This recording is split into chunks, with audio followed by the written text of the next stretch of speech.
Amém, irmãos? Amém. Glória a Jesus, né? Amém. Nós estamos aqui no nosso terceiro momento, né, de estudo com relação às marcas de uma igreja saudável. A gente já teve um primeiro momento, teve um segundo momento. Infelizmente, o segundo momento não foi possível, né, a gente ter o áudio, né, que pudesse aproveitar, mas a gente vai fazer aqui um resumozinho e vai dar certo. Hoje, nós, dando continuidade ao processo, nós vamos falar sobre pregação expositiva. Tendo em vista o tema básico, né, que seria o quê? Seria a igreja local e a cultura secularizada, definindo os marcos que nos distingue de uma cultura e de um mundo, né? E aí, focando na ideia de uma pregação expositiva, nós vamos hoje trabalhar aqui, basicamente, hoje, para iniciar. E aí, opa, Joaquim, que é isso? Chegou tarde. Tá, beleza. E aí, assim, para iniciar a nossa reflexão, né, nós vamos falar hoje um pouco sobre pregação expositiva dentro de três bases, tá? Isso vai se estender um pouco mais, mas eu quero iniciar o processo de desenvolvimento, porque assim, o que a gente trabalhou nas duas aulas passadas foi a introdução, certo? E aí a gente vai fazer aqui um apanhado geral sobre aquilo que a gente trabalhou na introdução e a gente vai lançar as bases para aquilo que a gente vai começar a partir de hoje, começar a discutir sobre a ideia de uma igreja local, né, dentro de uma cultura secularizada e definir quais são as bases para a nossa comunidade como igreja local, né, que nos possa distinguir desse mundo, dessa cultura, dessa ideia que está estabelecida dentro da nossa sociedade, ou seja, de uma sociedade secularizada. Beleza? Então, basicamente é isso que a gente vai tratar hoje. E aí, nós vamos falar hoje sobre pregação expositiva, né? E aí, vou até colocar meu óculos aqui, porque eu fico com um pouquinho de dificuldade de enxergar, mas no estudo anterior, certo? Nós estabelecemos bases, nós estabelecemos princípios, nós definimos aquilo que seria a introdução, aquilo que definiria, que orientaria a nossa tarefa em definir, em demarcar o que seria uma igreja que minimamente seja, na compreensão daquilo que a gente já viu, verdadeira e saudável. Então, quais são essas marcas, né? Quais são os pontos, né? E aí a gente definiu aqui alguns pontos que sejam ou que são importantes para que a gente possa fazer essas afirmações. Quais são essas afirmações? A primeira afirmação que nós fizemos é que existem igrejas falsas e existem igrejas verdadeiras. E que o definidor, aquilo que separa uma igreja verdadeira e uma igreja que caminha dentro de processos de falsificação da verdade, é a percepção equivocada da pregação expositiva e fiel. Mas não é só, e aí eu quero que você entenda isso, não é só a pregação expositiva, mas é a pregação expositiva e fiel das Escrituras. E a fidelidade na administração dos sacramentos. Tendo em vista que os sacramentos, eles são basicamente definidos pelos reformadores, dois, subentendendo um terceiro, ou seja, o batismo seria o primeiro, e o segundo seria a administração da Santa Ceia. E, por consequência, tendo em vista que se a igreja ela administra o batismo e se ela administra a Santa Ceia, é lógico, né, subentende-se, que o ato da disciplina eclesiástica está inserido nesse processo. E aí a gente vai poder um pouco trabalhar a ideia de disciplina, né? Que a gente vai ver isso um pouco mais na frente, um pouco mais um pouco mais para frente. Não querendo dizer que disciplina aqui nesse sentido, porque quando a gente fala de disciplina tem dois processos, né? Dois problemas. Quando você fala de disciplina eclesiástica, o que primeiro se entende? Primeiro se entende em um processo de devoção, né? Então, o que é disciplina? Disciplina é como eu me comporto. Então, é a minha prática de oração, é a minha prática de leitura bíblica, é a minha prática de obediência às Escrituras, é todo aquele processo devocional que eu faço. Então, isso é uma disciplina que eu, como cristão, desenvolvo para a vida cristã. Não é sobre isso que nós estamos falando quando os reformadores estabelecem as bases para uma igreja verdadeira e saudável, afirmando que o batismo, a ceia e a disciplina eclesiástica, elas são pontos chaves para o desenvolvimento. Não é isso. Não é o meu desenvolvimento, não é a minha prática cristã. Segundo, disciplina eclesiástica também não é aquela compreensão equivocada de que quando um determinado irmão dentro da comunidade de fé comete algum equívoco de sua fé, a igreja o chama para a responsabilidade e o força a declarar seu pecado, e após a declaração desse seu pecado, a igreja o expõe publicamente e o coloca à parte da comunidade a fim de que ele passe alguns meses ali, né, num castigo, né, que a gente pode até aqui, de uma certa forma, utilizar aquela imagem do maternal, aquela imagem da escola quando a gente era criança. Você lembra, Joaquim, você fazia parte desse processo aí, quando você era criança? Da palmatória e tudo, e quando você também, né? Tu também, tu é professor, mas não participou desse processo não, né? Nem como vítima e nem como Pronto, mas era uma prática comum. 45, 50 anos. Era uma prática comum. O que acontecia? Errou, se equivocou, não se ajustou àquilo que a classe está conduzindo, direcionando, então você é chamado, coloca ali no cantinho, senta na cadeira, é chamado a atenção, e em alguns momentos recebe a palmatória e tal, e vai ficar ali. Então, joelho no milho. E por incrível que pareça, por mais esdrúxulo que isso possa parecer, a igreja, ela desenvolveu esse tipo de prática. Então, assim, o irmão pecava, cometeu algum erro, algum equívoco, algum processo, e aí escamoteava, guardava, ninguém sabia de nada, e aí quando a coisa explodia, aí o pastor chegava lá e dizia assim, irmão, vamos lá e tal, vamos te levar lá.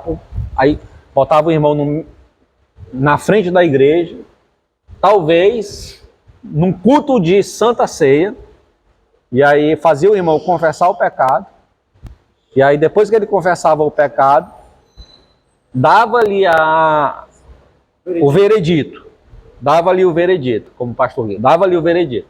E aí, geralmente o veredito era 6 meses. Na nossa condução de estabelecer a justiça, né, a gente só... É 6 meses, irmão. 6 meses. 6 meses. 6 meses. É o que? Sem poder ir para a igreja? Não. 6 meses, você passava 6 meses sem ter voz, Cargos, né? sem ter voz na igreja, entendeu? Você passava 6 meses sem poder desenvolver qualquer atividade na igreja, sentado no banco, lógico, entregando o seu dinheiro, porque a disciplina, ela não... A disciplina A disciplina, ela abria a ressalva do bolso, entendeu? Então, o dízimo você tinha que dar, a contribuição você tinha que dar. Mas você não tinha valor nenhum na comunidade. Nem sei você pode participar. Nem sei você podia participar. Mas depois de 6 meses, independente de você ter se arrependido, se reconciliado, resolvido sua situação, a gente faz uma outra assembleia e diz assim, ó, vamos restaurar aqui o irmão que já está com 6 meses que está afastado da comunidade. Aí pronto. Aí você continua no seu pecado. Enquanto não fosse descoberto de novo, estava valendo. Então, muitas vezes, disciplina eclesiástica se entende por isso. E a gente vai trabalhar um outro conceito, que isso aí nunca, em nenhum momento da igreja cristã, nunca foi disciplina eclesiástica. Nunca. Certo? Mas, o que a gente trabalhou aqui? A gente trabalhou que existem igrejas verdadeiras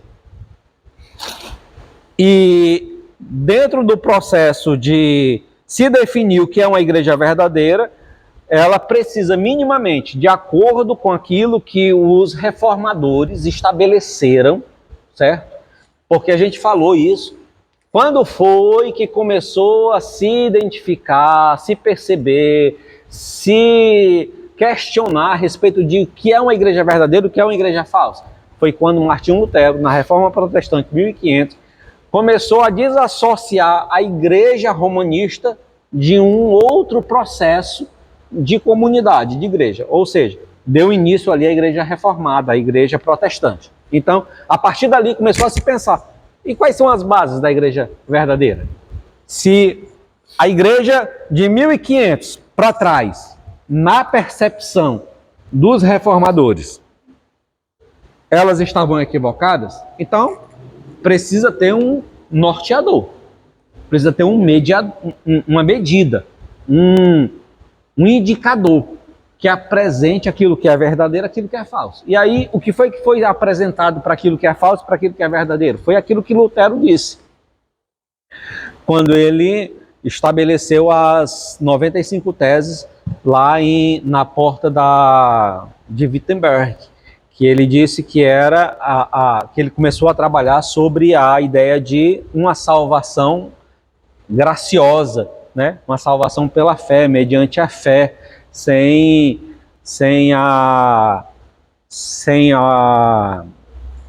o trabalho, o desenvolvimento, a produção dos homens, né? Então, a salvação pela fé. E aí, lógico, para que isso pudesse ser estabelecido, precisava de uma base. Ora, como é que eu vou dizer que hoje eu tenho uma igreja que está trabalhando há mais de 1500 anos com uma ideia de comunidade de salvação e de igreja? E agora eu chego e digo que isso está equivocado. Quais são as bases para isso? As bases que Martinho Lutero apresentou foram as Escrituras. E aí tem uma história interessante de Lutero, que perguntaram Lutero como Lutero ele conseguiu realizar todo o processo revolucionário que a Reforma produziu naquele período de 1500. E Lutero disse assim, ó, não, eu não fiz muita coisa. Eu estava no meu quarto, e aí os irmãos que vão estar escutando aqui, isso vai estar gravado e tal, os irmãos estão aqui, não se escandalizem. Mas Lutero disse assim, ó, não, eu não fiz muita coisa, eu continuei bebendo a minha cerveja e pregando a palavra, pregando o evangelho, pregando as Escrituras. E foi as Escrituras, foi trazer as Escrituras, colocar as Escrituras na mão do povo, na compreensão, no discernimento do povo, que desenvolveu o boom da reforma, né? Então, o que define uma igreja verdadeira hoje? O que define uma igreja verdadeira hoje é, primeiro, a pregação expositiva fiel das Escrituras e a administração fiel dos sacramentos. E aí a gente vai trabalhar um pouco mais, porque essa ideia de administração fiel dos sacramentos também precisa ser um pouco mais trabalhado na nossa compreensão hoje. No segundo momento, nós abordamos o conceito de, bem, se eu tenho uma igreja que é fiel, verdadeira, que está alicerçada na proclamação, na exposição fiel das Escrituras, trazendo a mensagem de Cristo para o povo e administrando os sacramentos de forma fiel, equilibrada, batismo, ceia, disciplina eclesiástica. Então, se eu tenho essas marcas aqui, e essa igreja ela é uma verdadeira, então, lógico, o primeiro entendimento que a gente tem é que essa igreja ela é uma igreja que tem sucesso. Essa é uma igreja que ela tem resultado e ela é uma igreja que ela tem prosperidade.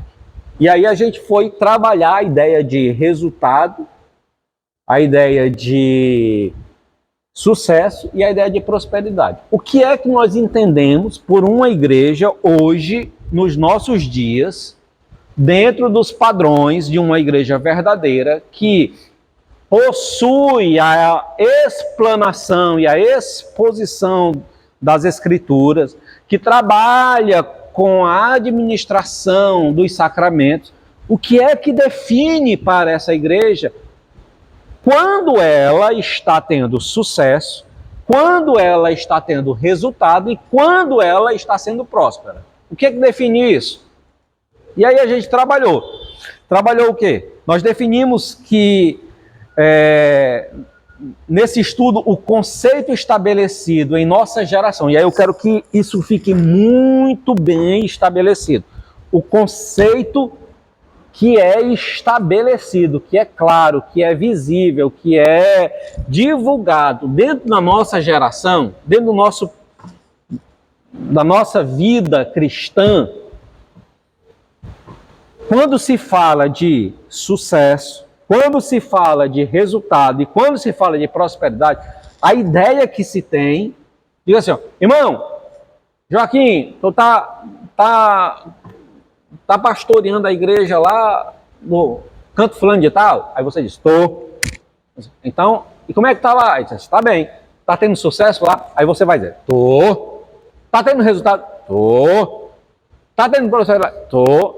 Aí você diz, a minha ideia, quando ele me responde isso, a minha ideia, lógico, então lá tá tendo, minimamente, tá tendo muita gente se aproximando do Evangelho, minimamente, muita gente envolvida com as atividades ministeriais e minimamente lá o Joaquim está desenvolvendo um programa, um método que faz com que outras pessoas se aproximem.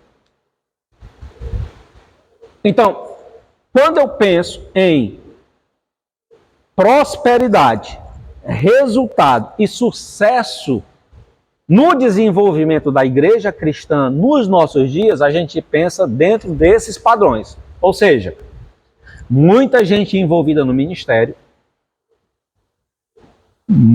muita programação acontecendo na igreja e um método que um método que chama, que alcança outras pessoas. Só que tem um detalhe, irmãos. Esse método, essa percepção, escute, a gente precisa aqui fazer uma pausa, uma ressalva, pronto. A gente precisa fazer uma ressalva. Como foi o que nós discutimos aqui no último discurso, no último estudo? Que inclusive o pastor Joaquim trouxe-nos essa ideia. Ou seja, não é que uma igreja que esteja experimentando, desfrutando de um ministério prolífero, onde pessoas se identificam, se envolvem, trabalham, aonde existe um método de evangelismo, um método de liderança, um método de organização, para lidar com as dinâmicas variadas da comunidade. Não é que isso esteja equivocado. Não, de forma alguma. Isso está certíssimo. A igreja, ela precisa disso. A comunidade cristã, ela precisa que aqueles que se aproximam do evangelho, eles sejam envolvidos no ministério. Eles tenham lugar de desenvolvimento para trabalhar em diversos ministérios. E nós precisamos, no desenvolver, no caminhar da igreja, do evoluir para a nossa missão, que nós vamos trabalhar aqui um pouco mais à frente, nós precisamos ter um método esse que nos facilite. Facilite em quê? Facilite trabalhar, administrar, conduzir pessoas, a fim de que o evangelho possa ser propagado, possa ser conduzido, possa ser crescido, possa se ampliar. Então a gente precisa disso, isso é normal, tá ok. Qual é o problema? O problema é quando nós estabelecemos que estes métodos, estas formas, ou seja, quando eu olho para uma igreja muito bem desenvolvida no ministério, muitas pessoas envolvidas no trabalho, e um método eficaz de desenvolvimento, e eu digo, essa igreja, ela é próspera porque ela está funcionando dentro deste parâmetro. Quando eu digo isso, quando eu afirmo isso, quando eu percebo o desenvolvimento, quando eu percebo o sucesso, o resultado e a prosperidade com esses padrões, aí eu estou olhando para a igreja e para o desenvolvimento da igreja e discernindo como ela se desenvolve com padrões secularizados. 3 semanas atrás, eu sempre acompanho as posições do João, né? Sim. E ele falou sobre isso, porque eu citei isso porque PIB Planalto Calcaia, para mim, é um exemplo de uma igreja que você identifica isso muito bem.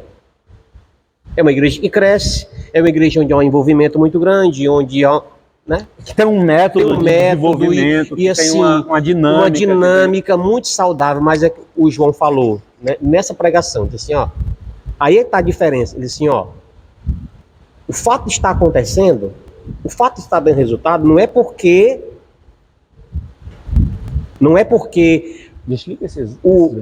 o movimento se dá ao movimento. O movimento, ele diz, o movimento é nada.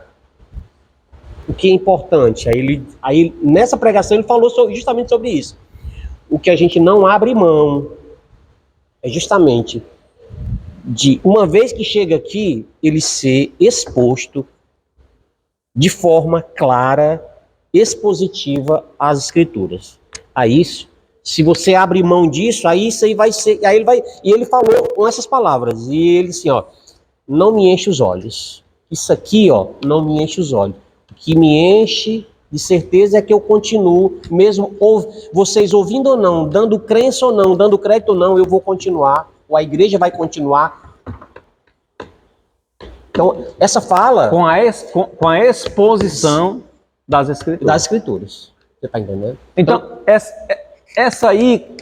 na realidade, esse aí é um divisor de águas para a nossa percepção. Então, assim, o que é que define o sucesso, o que é que define a prosperidade e o que é que define o resultado da igreja? Não é ela estar com muitos membros circulando em seu ambiente, não é muitos membros estarem envolvidos no ministério e não é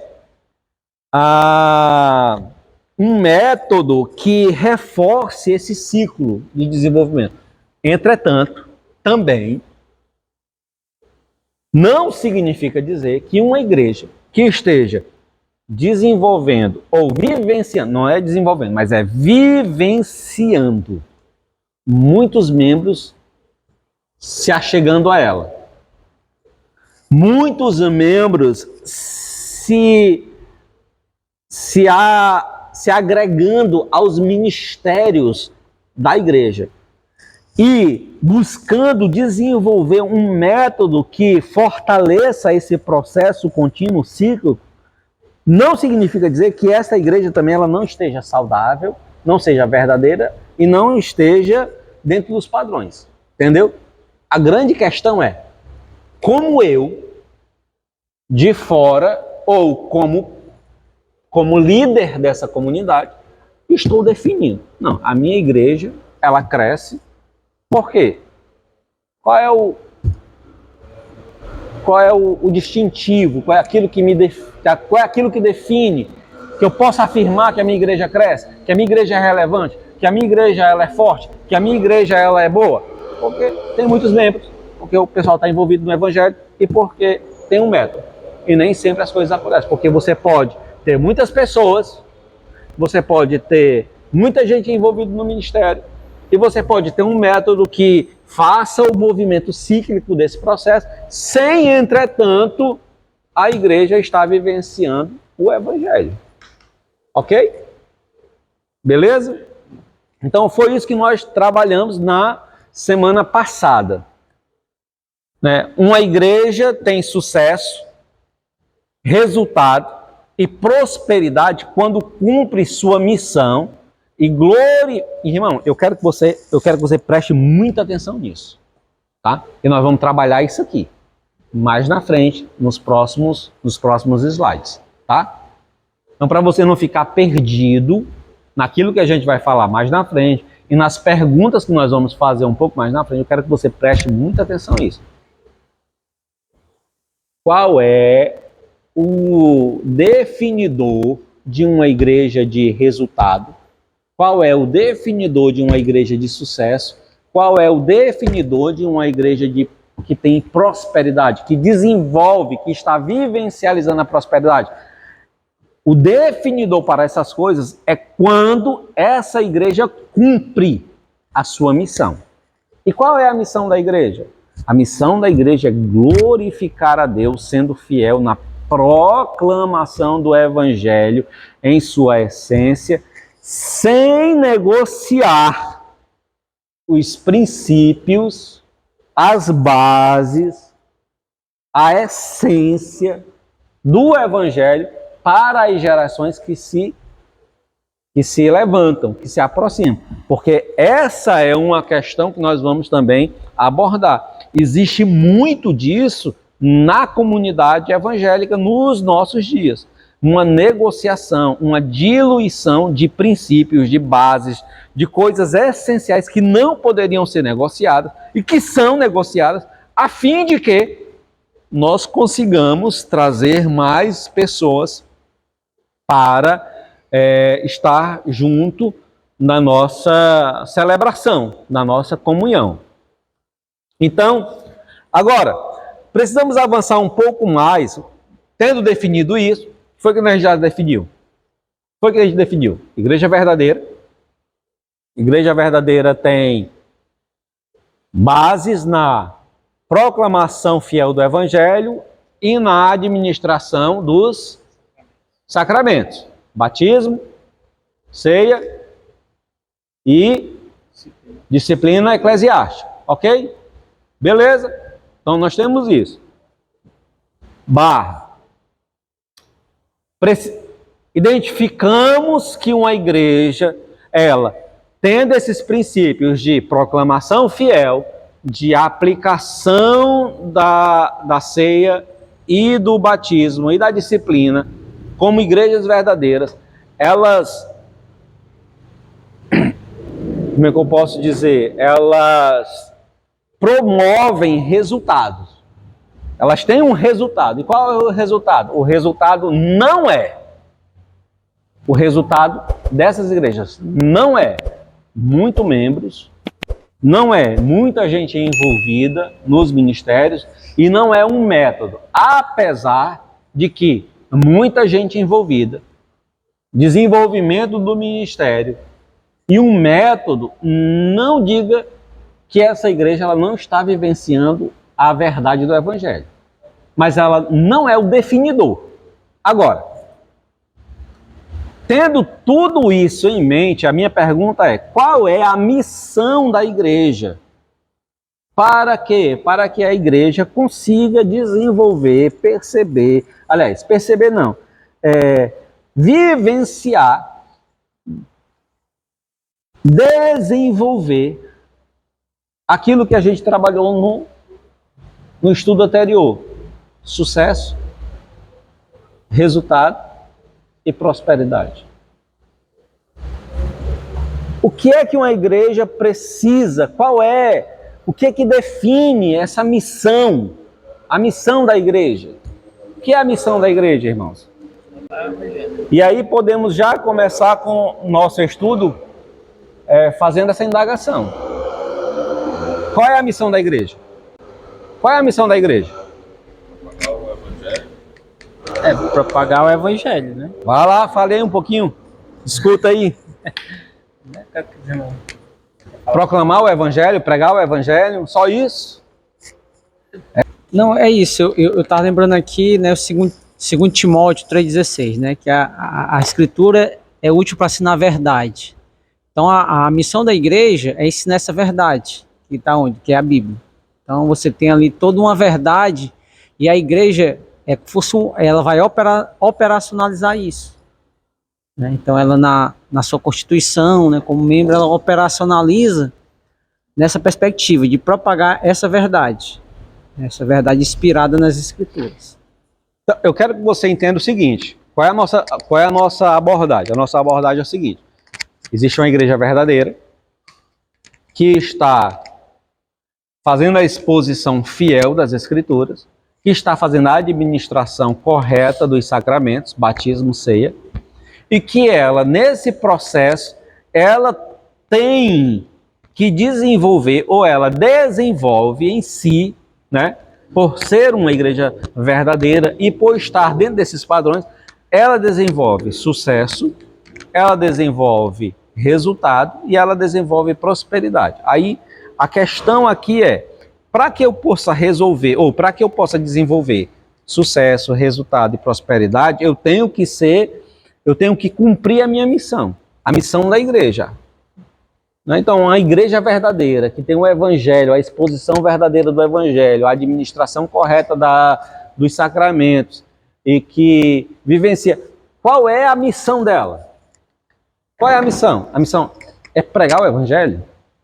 Deixa eu ver assim, pelo que a gente vem estudando, dessas duas aulas que a gente teve, vamos dizer que a missão da igreja é ela propagar o evangelho sem se desviar do caminho do qual a gente vem conhecendo. Do princípio, né? Do princípio. Da verdade, proclamar o evangelho sem se desviar dos seus princípios. É isso? De acordo com ela vem alcançando sucesso, aí ela vai desviando, vai visando só no sucesso, na quantidade de pessoas. Então, eu acredito que a missão dela pode ser entregar o evangelho se equivocar quando ela pensa em só agrupar. Né? Beleza. Robson, tem alguma coisa a acrescentar aí? Deixa o Robson falar um pouquinho. É basicamente isso mesmo que ele falou, é a propagação do evangelho, né? Sendo fiel às escrituras, né? Levando justamente na pregação expositiva. Mas é isso que eu tô entendendo desse estudo, né? E tá. Pegando aqui um gancho da sua fala, como a fala do pastor lá da Calcaia, que eu acompanho também, né? O pastor João Eduardo, né?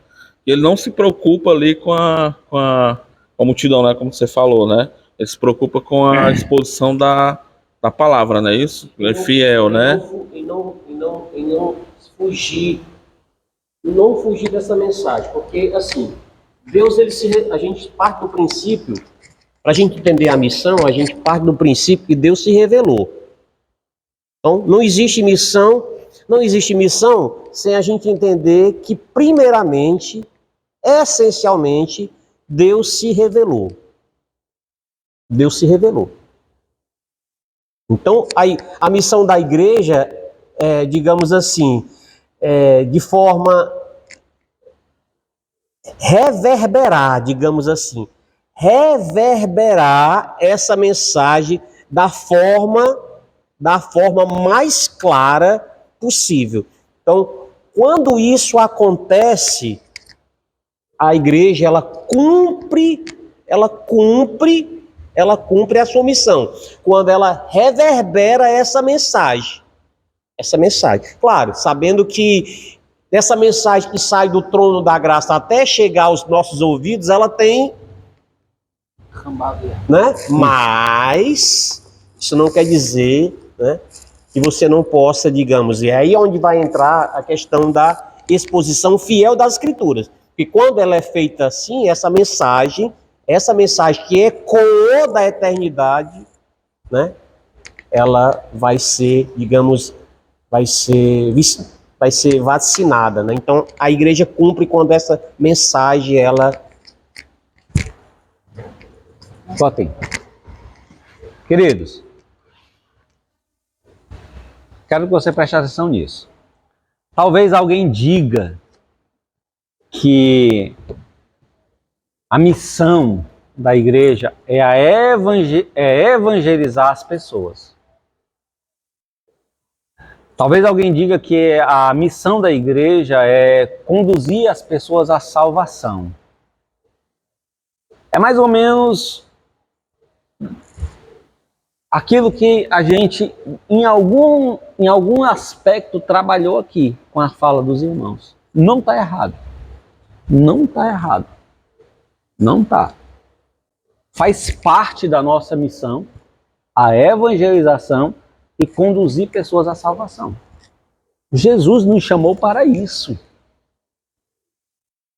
Jesus Irmãos, o próprio Cristo, na realidade, veio fazer isso.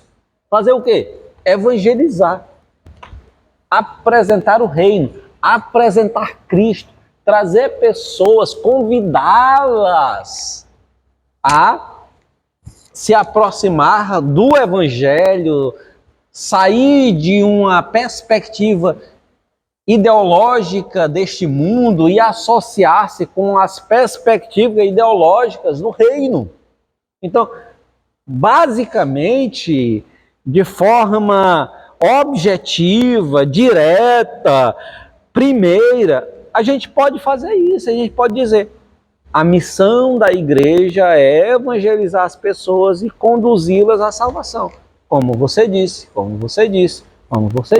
e como o pastor disse, de forma muito clara, muito certa e muito apropriada.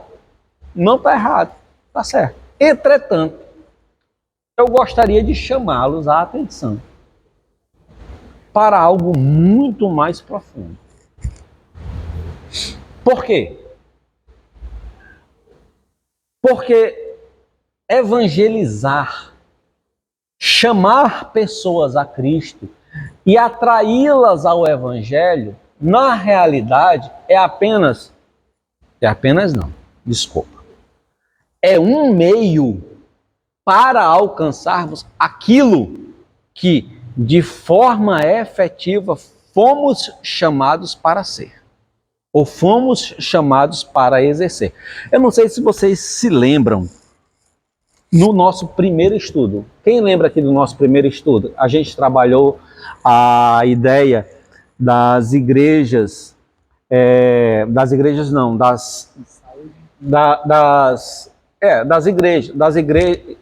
três modelos de igrejas.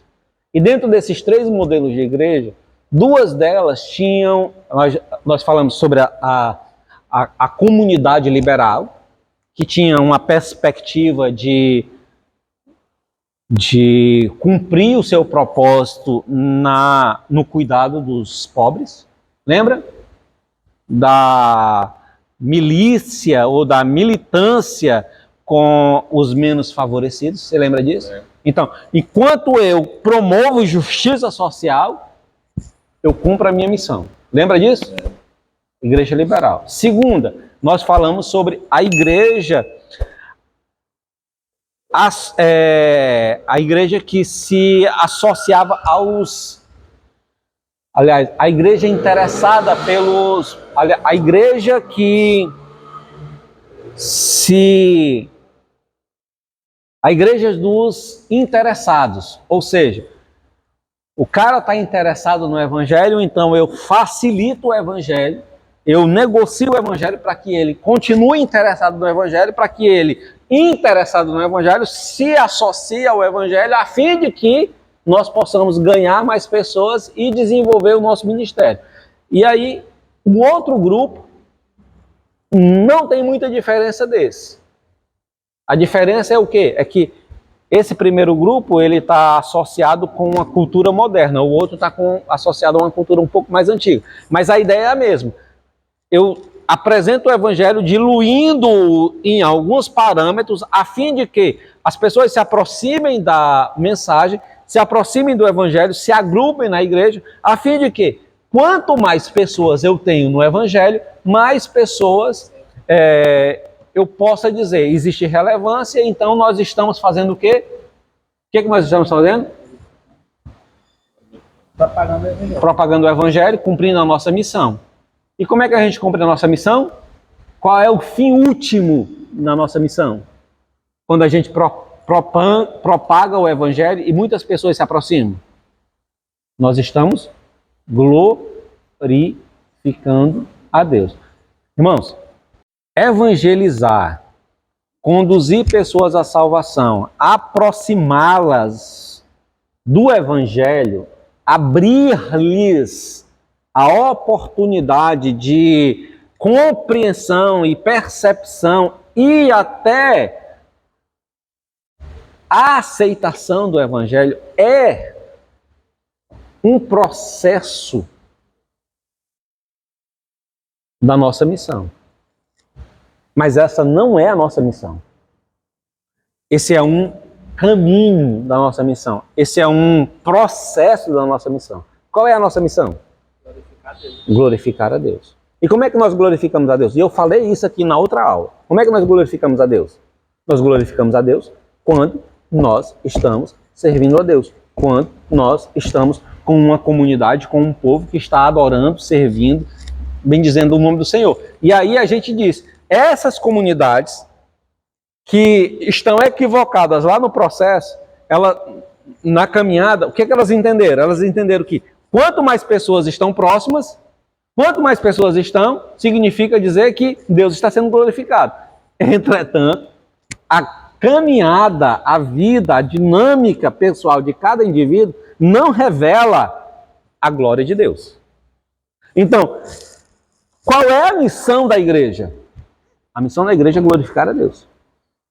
E como é que a igreja glorifica a Deus? A igreja glorifica a Deus pelo processo, pelo caminho, pelo trabalho, pelo caminhar da apresentação do evangelho, da evangelização, entendeu? Então, a evangelização, a proclamação, a divulgação do evangelho é o caminho, são ferramentas que nós temos para cumprir a nossa missão. E qual é a nossa missão? Glorificar a Deus. Essa aqui irmãos, isso aqui, se não ficar muito bem claro na nossa cabeça, a gente vai se equivocar. Por quê? Porque nós vamos entrar nesse processo. No processo de quê? No processo de vamos trabalhar, vamos criar um método, vamos fazer, vamos organizar para proclamar, achando que na proclamação, por exemplo, vamos enviar a gente tem um missionário lá na África. Quer dizer, eu acho que isso é um absurdo a gente fazer essa afirmação, né? Nós não temos um missionário lá na África. Nós contribuímos, vou reformular a minha fala, nós contribuímos muito timidamente com um missionário que está lá na África. Mas se nós não tivermos uma percepção clara que nós estamos contribuindo com um ministério de proclamação a fim de que Deus seja glorificado, nós vamos achar que nós estamos cumprindo a nossa missão. Entendeu? Nós vamos dizer, não, a gente está cumprindo a nossa missão. A gente, inclusive, até sustenta um missionário. Deu para entender? Ah, Joaquim, diz aí, eu sei que tu tá querendo falar aí. Não, porque quando tu falava aí dessa questão, né, eu acho que o texto lá, que quando os discípulos na cidade de Antioquia, eles são chamados pela primeira vez de quê? Cristão. Porque então eles foram reconhecidos como cristãos. Por quê? Porque eles fizeram, porque eles produziram, porque eles evangelizaram, porque eles foram eles foram tudo isso. Mas não foi por conta das inúmeras atividades que eles fizeram que eles foram reconhecidos como pequenos cristos, né? Cristãos. Não foi por isso. Foi pelo muitos afazeres. Porque eles conseguiram, nesse processo, glorificarem a Deus. Então, assim, eles parecem com Jesus. Amém. Mas alguém gostaria de contribuir? Eles parecem com Jesus. O que eu quero que fique muito claro aqui é desfazer na nossa percepção tão frágil e que foi, irmãos, foi sedimentado no nosso coração isso. A missão da igreja é evangelizar. Vamos pregar. Vamos fazer um culto campal. Vamos fazer aí o irmão que faz parte do ministério de missões e de evangelismo se estressa, fica na carne. Por quê? Porque no domingo ou no sábado, quando ele marca o evangelismo, não aparece ninguém. Por quê? Porque a percepção e o entendimento que ele e a igreja possuem é que a sua missão é pregar. Mas não só pregar. É pregar e trazer pessoas para o evangelho. E aí, se a igreja não está fazendo isso, então ela, minimamente, ela está equivocada e tal. Tá. Só que essa não é a missão da igreja. A missão da igreja é glorificar a Deus. Nossa missão é glorificar a Deus. Abra aí a sua Bíblia aí em Efésios, capítulo 1, verso de número 11 e 12. Leia aí no microfone para nós.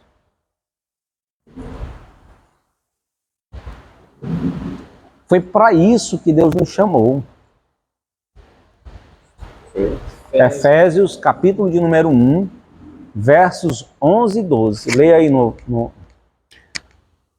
Nele digo, em quem também fomos feito herança, havendo sido predestinados, conforme o propósito daquele que faz todas as coisas, segundo o conselho da sua vontade, com o fim de sermos, para louvor da sua glória, nós o que primeiro esperamos em Cristo.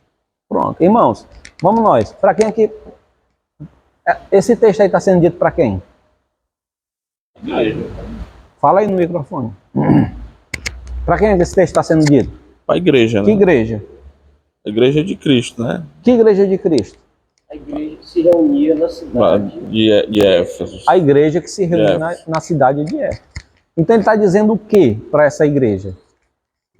Ele está dizendo que o propósito dessa igreja, eles foram chamados, eles foram tirados do mundo, eles saíram daquele... Deus tirou, predestinou, separou, resgatou. Para quê? Para pregar, para evangelizar, para proclamar. Foi? Foi para glorificar. Só que tem um detalhe. Qual é o detalhe? Para glorificar. Quando você... Não. Quando você entendeu que você foi chamado para glorificar a Deus, quando você entende que o seu chamado, você saiu do mundo, você foi resgatado de lá, para glorificar a Deus, o resultado disso é o quê? Qual é o resultado de glorificar a Deus?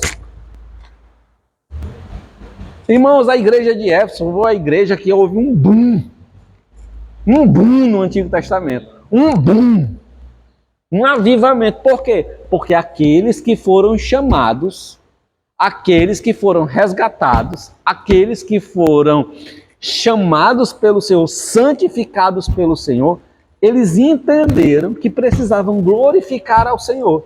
E no seu processo de glorificação ao Senhor, na conduta, na vivência, na prática de glorificar o Senhor, a evangelização, a proclamação era um resultado.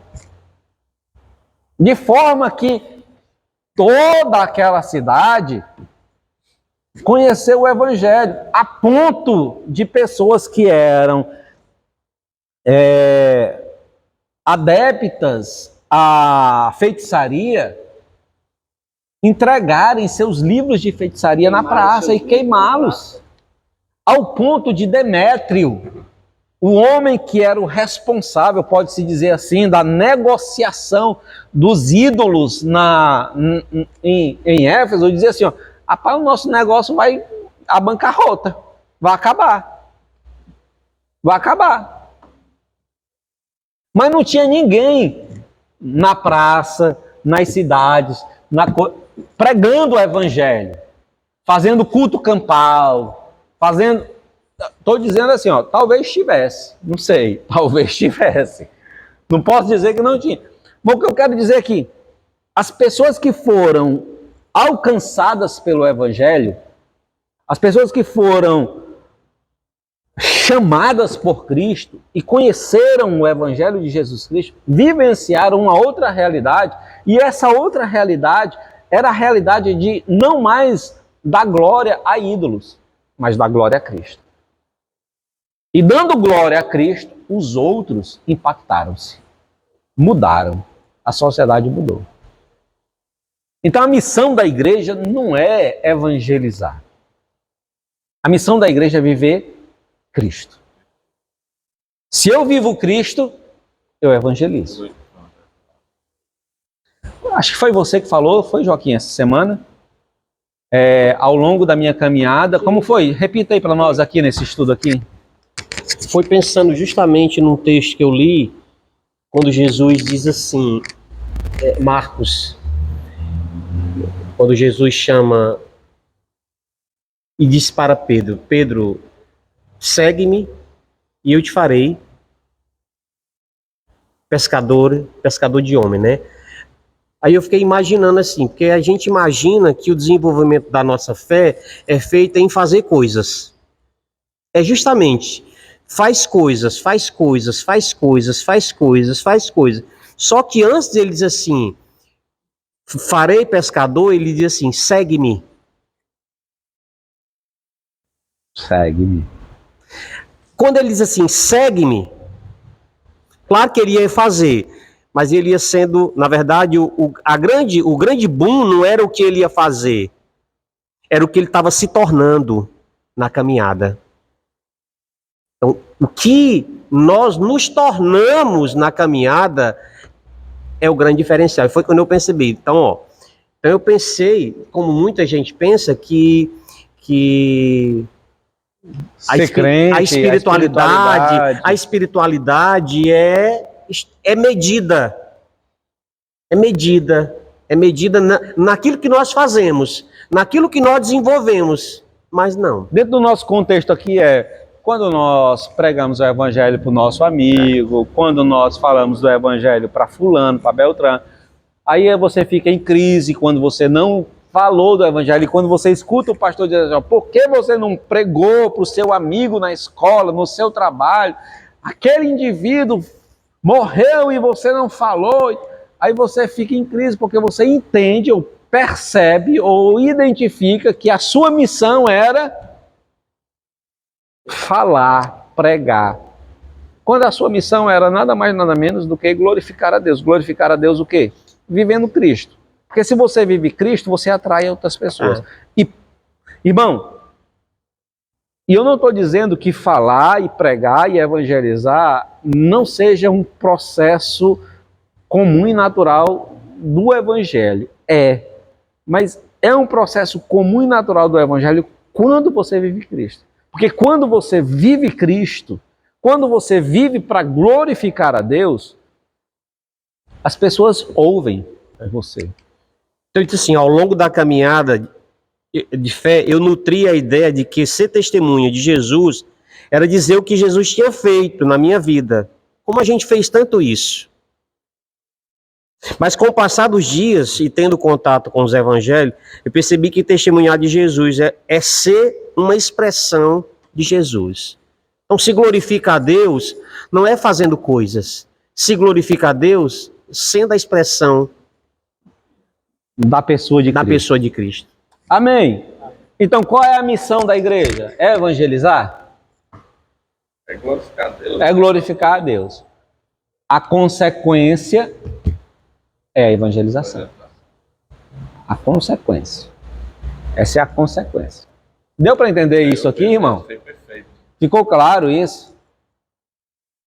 Agora, se nossa missão é glorificar ao Senhor, e um dos meios de glorificá-lo se encontra ou se desdobra na evangelização ou proclamação de sua vontade a outros, então precisamos pensar quais são os instrumentos que nos foram dados pelo Senhor para que a gente consiga efetuar a proclamação. Ora, vamos nós, presta atenção. Qual é a nossa missão? Glorificar a Deus. Mas eu glorifico a Deus também proclamando a sua santa pessoa na minha vida, no meu ser, na minha vivência. Então, isso é, que a gente costuma dizer, evangelização. Beleza. Então, se eu estou proclamando, se eu estou glorificando a Deus, proclamando a outros a vontade, o ser, né? E a pessoa de nosso Deus, como é que eu faço isso? Qual é o instrumento para que eu faça isso? Para que eu faça essa proclamação? Para que eu, de forma clara, efetiva, verdadeira, consiga proclamar o Evangelho, a verdade, a pessoa, a vontade, o ser de Deus. E aí, cumprir a evangelização sob uma perspectiva de que esse é apenas um processo daquilo que eu já estou fazendo, que é glorificando a Deus. Tá dando para entender? Ó, eu estou indo para lá e estou voltando. Estou indo e estou voltando, com as mesmas bases. E aí? Qual é? É aqui que começamos a pensar sobre a palavra de Deus que nos foi dada, a fim de que possamos conhecer, viver e divulgar a vontade daquele que nos chamou para a sua glória. É nesse ponto que importa que nós pensemos sobre o conceito do que é a exposição da palavra de Deus, do que é a pregação expositiva da palavra de Deus. Por quê? Ora, se eu estou pensando, vamos nós, acompanha comigo o meu raciocínio. Se eu estou pensando em missão, e a minha missão é glorificar a Deus, e a minha missão e a glorificação de Deus é a proclamação do Evangelho, ou a proclamação do ser, a proclamação da vontade, a proclamação de quem Deus é para outras pessoas, então eu preciso de um instrumento que me apresente quem Deus é, qual é a vontade de Deus e o que nós devemos fazer para cumprir esta missão, que é glorificá-lo. Deu para entender? Então, qual é esse instrumento? As escrituras. Presta atenção. Observe que o que nós queremos tratar não é apenas sobre a afirmação de que existe um livro, que existe um arcabouço de escritos que tem uma mensagem que nós reconhecemos como sendo palavra de Deus. Não é disso que eu estou falando. Ora, a minha missão é glorificar a Deus. Para glorificar a Deus, eu preciso, no processo, apresentar o Evangelho para outras pessoas. Então, quando outras pessoas são alcançadas pelo Evangelho e têm o conhecimento do Senhor, esse é o meu processo. Eu quero glorificar a Deus. E aí, eu tenho pessoas que precisam alcançar o Senhor. E aí eu começo a evangelizar. E aí, nesse meu processo de evangelização, de proclamação e de apresentação do Senhor, essas pessoas reconhecem o Senhor. Quando elas reconhecem, elas também começam a adorar e a louvar e a adorar o Senhor. Então, Deus começa a ser glorificado. Então, nós começamos a glorificar. Então, nossa missão se cumpre. Se cumpre quando? Quando pessoas glorificam ao Senhor. E nós temos um processo para isso. Qual é o processo? O caminho, a ferramenta, a proclamação do Evangelho. E para fazer isso, nós temos um instrumento. Qual é o instrumento? A sua santa palavra. Agora, para que eu saia desse ambiente para esse, deu para perceber aqui o que eu estou querendo dizer? Para que eu saia desse ambiente e desse ambiente, esse desenvolvimento das pessoas entendendo o Evangelho, entendendo a palavra, conhecendo o Senhor, reconhecendo o Senhor e associando-se ao Senhor, eles precisam ser apresentados à mensagem de Deus. Então, o que eu estou dizendo não é que no meu processo de conhecer as Escrituras, de ser crente, de ser evangélico, de ser protestante, e no meu processo de anunciar o Evangelho a essas pessoas, eu vou dizer para elas que a palavra de Deus, ela é genuína e eficaz. Não é a confissão de que existe uma palavra divina para essas pessoas. Isso não é evangelismo. Isso não é o processo de conduzir pessoas à glorificação. A simples afirmação de que a Bíblia é a palavra de Deus não conduz pessoas ao reconhecimento de quem Deus é. Está dando para entender? Então, observe o que queremos tratar. Não é apenas sobre a afirmação de que existe um livro e uma mensagem que reconhecemos e aceitamos como a palavra de Deus. O que desejamos tratar vai um pouco além, ou seja, eu sei que existe a palavra de Deus, ela é a Bíblia Sagrada, e ela é inerrante, infalível, mas quando leio, quando eu estudo, quando eu prego, quando eu anuncio, eu consigo ouvir Deus falando, ou eu escuto apenas aquilo que eu quero ouvir? Preste atenção.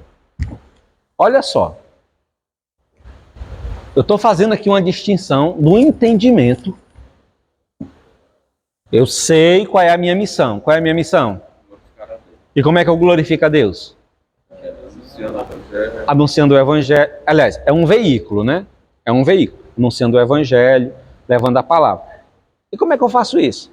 Qual é o instrumento para isso? O instrumento é a palavra. Sim ou não? O instrumento para proclamar o Evangelho é a palavra de Deus. Para me fazer isso, eu tenho que entender, eu tenho que absorver e declarar que esse instrumento ele é eficaz. Ou seja, é a palavra de Deus. Nesse instrumento, Deus se revela. Nesse instrumento, Deus fala com os homens. E ele fala de forma inequívoca, inerrante, verdadeiramente e fielmente, ok? Então, tenho essa ideia. E aí eu digo pro Joaquim, pronto, Joaquim não conhece o Evangelho. Aí eu digo assim, macho, deixa eu te dizer uma coisa. Deixa eu falar para ti sobre o Deus que eu conheço. Ele tem uma palavra. A palavra dele é fiel, verdadeira, inerrante, inequívoca, não dá para negar. E ele te ama. Eu disse alguma coisa? Para mim, disse para ele.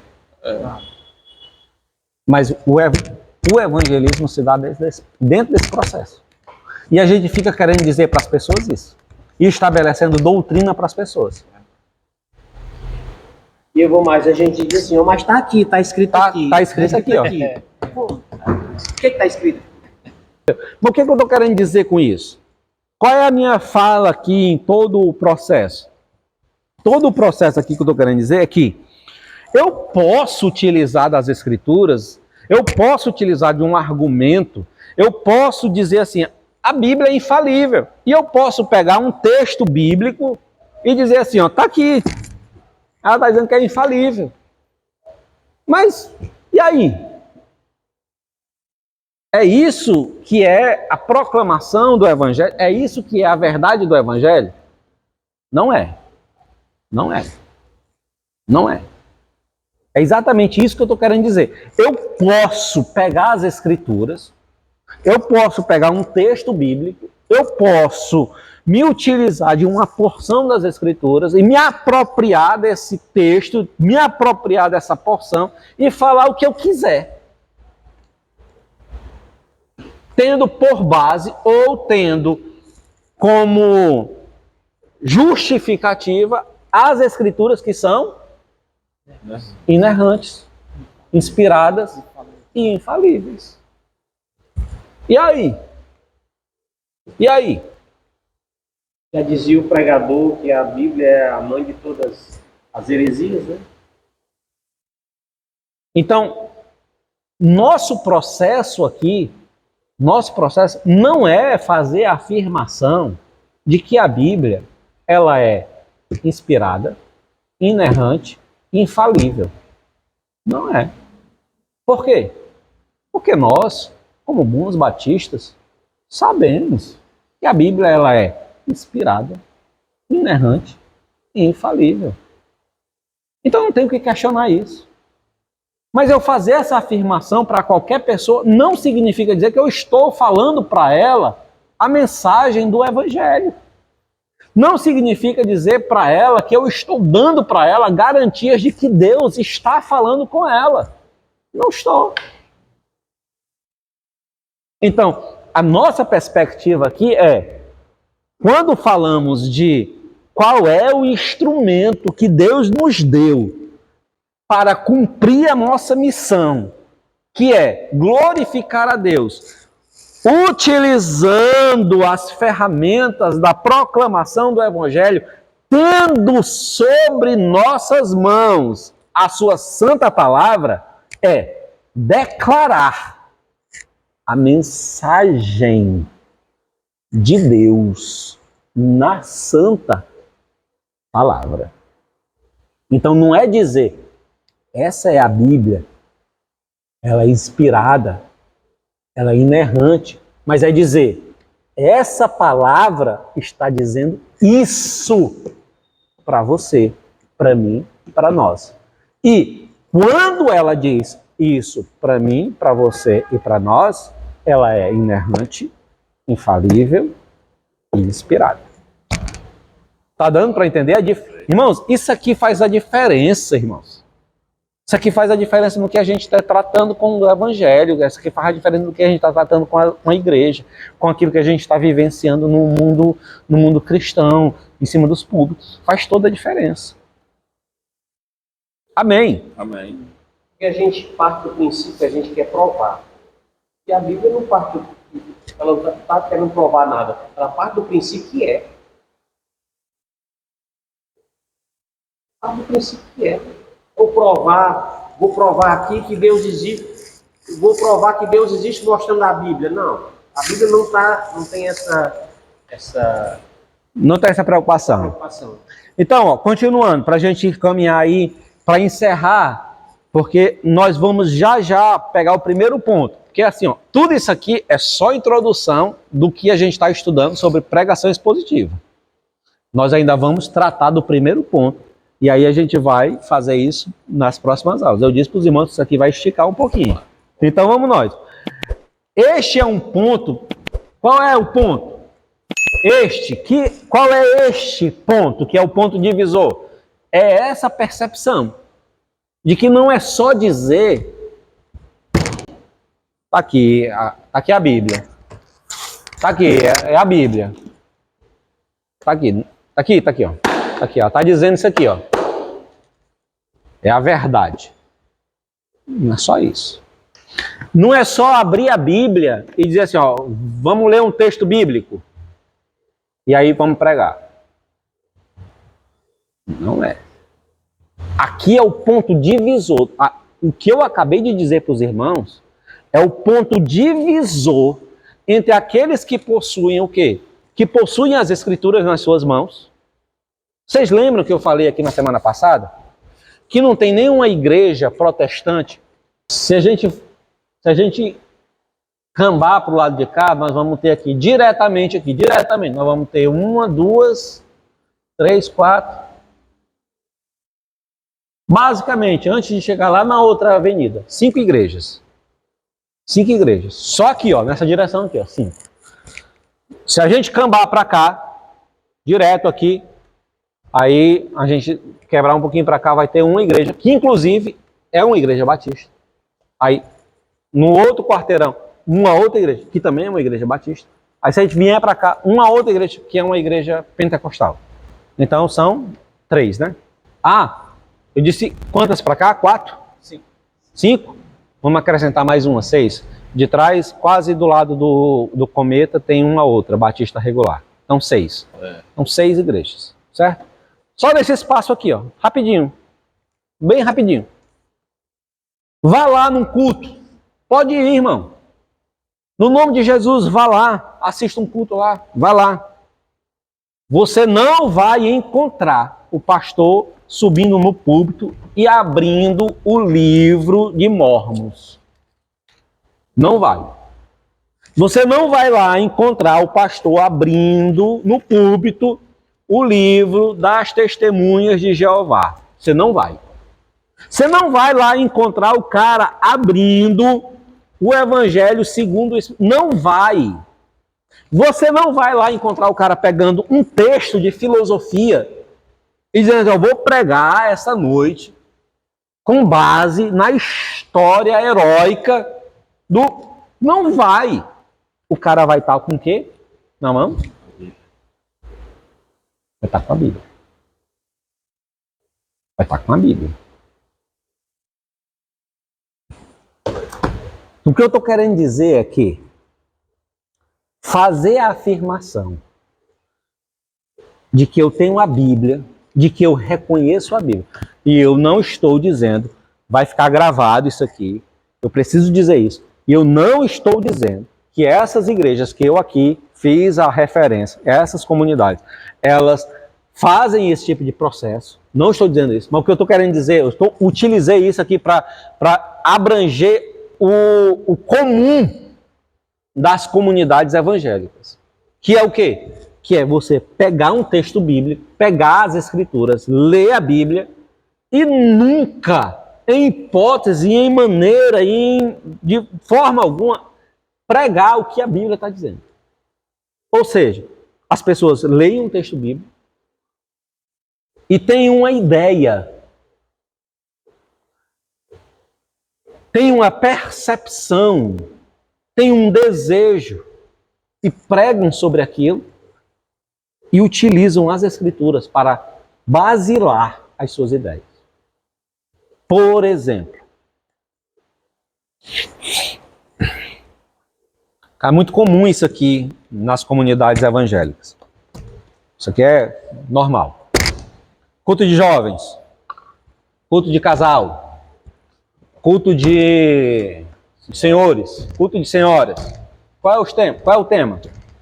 O tema é o tema que interessa o jovem, o casal, a senhora e o senhor. Sim ou não? Verdade. Então o que é que o pregador faz? Ele tira da escritura. O pregador, ora, eu preciso pregar para o jovem. O que é que o jovem precisa? O jovem precisa saber o que é namoro. O jovem precisa o que é saber santidade. O jovem precisa saber o que é obediência aos pais. O jovem precisa saber o que é vida devocional, o que é vida profissional, o que é... Irmão, tem um leque. O casal precisa saber o que é. O casal precisa saber que existe prostituição, que existe adultério, que existe santidade no casamento, que existe devoção. Tem um leque, não tem um leque? Então o que você faz? Eu pego a Bíblia, eu tenho um tema, eu tenho uma ideia para falar, qual é o interesse para falar? Então eu pego as escrituras, aí eu achei um texto que se encaixa. Então esse texto que se encaixa, eu uso como base. E aí eu vou começar a caçar dentro das escrituras. Eu vou começar a picotar as escrituras e construir uma ideia que faça sentido aquilo que eu quero dizer ou aquilo que você precisa ouvir. Isso é pregar o evangelho, isso é pregar a mensagem de Deus, isso é pregar o conselho de Deus.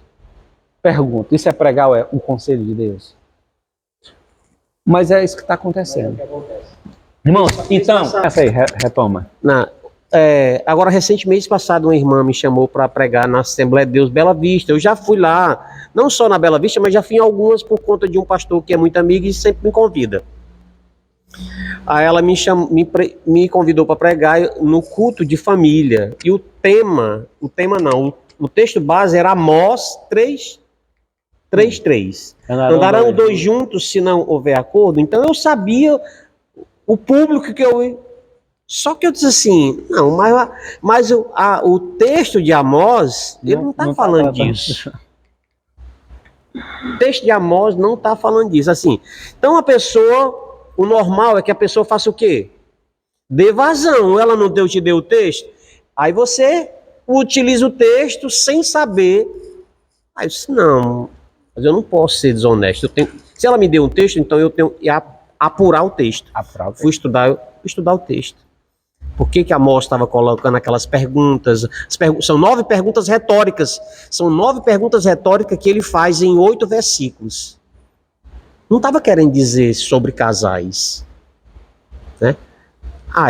Mas eu me propus a expor aquele texto. Se ficaram satisfeitos, não sei, mas eu trouxe à luz do contexto daquele versículo, daquilo que a mensagem estava dizendo, daquilo que Deus estava falando através do profeta Amós. Mas nem todo mundo tem essa preocupação. Me deu o tema, me deu o versículo. Vai lá. Então, irmãos, é isso que nós vamos tratar mais na frente. Então, assim, o que eu estou querendo dizer? A percepção de que existe na palavra de Deus. Escute, entenda. A percepção de que existe na palavra de Deus, inspirada, inerrante, infalível, uma mensagem e que precisa ser apresentada ao povo, é o divisor de água de todas as outras experiências de exposições que estão tendo as Escrituras única e exclusivamente como a palavra de Deus, inspirada, inerrante e infalível. Porque não basta só eu dizer que a palavra é inspirada, inerrante e infalível. Se eu não apresentar a mensagem inspirada, a mensagem inerrante e a mensagem infalível de Deus para a minha vida, para a nossa vida e para a vida da igreja. Deu para entender? E aí, vamos encerrar aqui por causa do horário e a gente finaliza na próxima semana com o segundo momento. Amém? Pode ser assim? Amém. Amém? Por causa do horário, né? Vamos pedir o Joaquim para orar por nós? Soberano eterno Deus, Pai de infinita graça, bondade e misericórdia, louvado, engrandecido seja o teu nome, Senhor, por este momento, mais uma vez. Ó Deus, que tem servido, Senhor Deus, para fundamentar, Deus, alicerçar, Deus, verdades tão preciosas na nossa vida. Nós louvamos, ó Deus, e agradecemos, ó Deus, porque é um privilégio. Como eu costumo dizer, um privilégio do qual nós não podemos abrir mão. Nós agradecemos e te pedimos que esta palavra, que essas orientações, ó Deus, fomente em nós o desejo, fomente em nós, Senhor, a vontade, a motivação de mais e mais conhecermos do Senhor. Em nome de Jesus nós oramos. Amém. Amém. Amém. Obrigado.